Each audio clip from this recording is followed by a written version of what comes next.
اللہ ہر اس آنسو سے واقف ہے جو تم نے مسکراتے ہوئے پلکوں کے پیچھے چھپا لیا تھا۔ وہ ہر اس دعا سے واقف ہے جس کے لیے ہاتھ اٹھاتے ہوئے تمہارا دل تکلیف سے پھٹ رہا تھا۔ وہ ہر اس فریاد سے واقف ہے جسے تم نے تڑپتے ہوئے زبان میں دبا لیا تھا۔ وہ ہر اس صدا سے واقف ہے جب تم نے قرب کے مارے سجدے میں گرتے ہوئے اللہ کو پکارا تھا۔ وہ ان راتوں کی وحشت سے بھی واقف ہے جب سب سو رہے تھے اور تم نے آواز کے خوف سے دردناک چیخ کو ضبط کر کے منہ کو ہاتھوں سے دبا لیا تھا۔ وہ ہر اس لمحے کی اذیت سے واقف ہے جب تمہیں لگا تھا تمہیں کوئی سن نہیں رہا، تمہیں کوئی دیکھ نہیں رہا، تب بس وہی ایک تھا جو تب بھی تمہیں سن رہا تھا، دیکھ رہا تھا۔ تم اسے نہیں سنتے لیکن وہ تمہیں ہر گھڑی ہر لمحہ سنتا ہے، وہ سب جانتا ہے، بس وہی ہے جو دل کا حال جانتا ہے، بس وہی ہے جو یہ حال بدل سکتا ہے، بس وہی ہے، اس کے جیسا اور کوئی نہیں ہے۔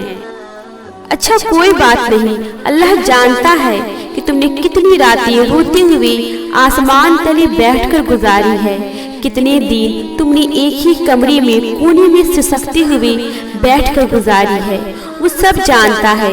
جب تم نے آنسو صاف کرتے ہوئے اپنی امی کے سوالوں کا جواب دیتے ہوئے کہا، نہیں امی میں ٹھیک ہوں، بس سر میں درد ہے اس لیے آنکھیں لال ہے، جب تم نے سجدوں میں اپنے آنسوؤں کی آخری حد تک توڑ دی،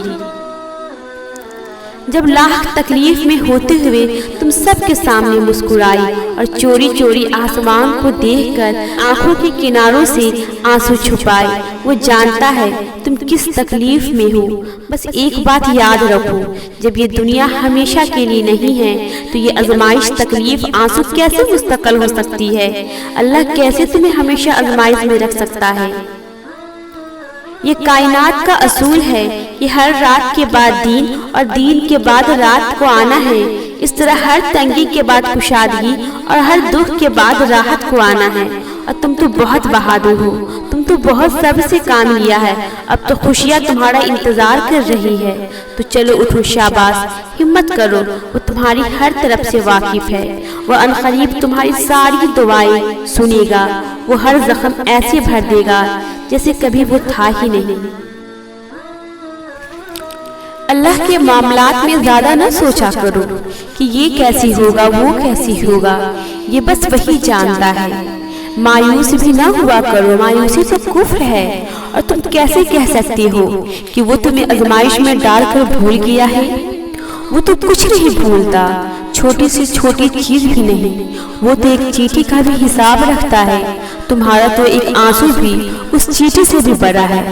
تم تو پھر انسان ہو، تم سے تو وہ پھر 70 ماؤں سے زیادہ پیار کرتا ہے،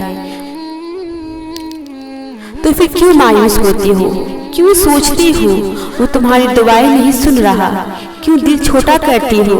اس کا تو مطلب یہ ہے کہ تمہیں اس پر یقین نہیں۔ اس نے تو قرآن میں خود وعدہ کیا ہے، ہر مشکل کے ساتھ آسانی ہے، ہر تنگی کے بعد کشادگی ہے۔ یہ بھی تو سوچو نا، جو تمہیں یہاں تک لے آیا ہے اس نے آگے بھی کچھ سوچ رکھا ہوگا۔ پھر وہی تو فرماتا ہے، مجھے شرم آتی ہے کہ میں اپنے بندے کے اٹھے ہوئے ہاتھوں کو کیسے خالی موڑوں، اس کا تو ہر وعدہ سچا ہے، پھر تم کیوں تھک ہار کر بیٹھ گئے ہو؟ پتہ ہے ہماری زندگی میں سکون کیوں نہیں ہے؟ کیونکہ ہم اللہ کے فیصلوں کی نافرمانی کرتے ہیں، لا حاصل کے پیچھے بھاگتے رہتے ہیں، یہ نہیں سوچتے کہ جب ایک ماں اپنی اولاد کا برا نہیں چاہ سکتی تو 70 ماؤں سے زیادہ پیار کرنے والا ہمارا رب کیسے برا چاہ سکتا ہے؟ جس چیز کو اس نے ہم سے دور کیا ہے، واقعی اس میں اس کی کوئی نہ کوئی حکمت ہوگی، نہ کوئی اس سے تمہاری خوشی کھٹکتی ہے۔ اللہ نے دل کا سکون رکھا ہی اپنے پاس ہے، پھر جب ہم اس کے فیصلے نہیں مانتے نا اور لا حاصل کے پیچھے بھاگتے رہتے ہیں، ضد لگاتے ہیں، تو وہ ہمیں ہمارے حال پر چھوڑ دیتا ہے۔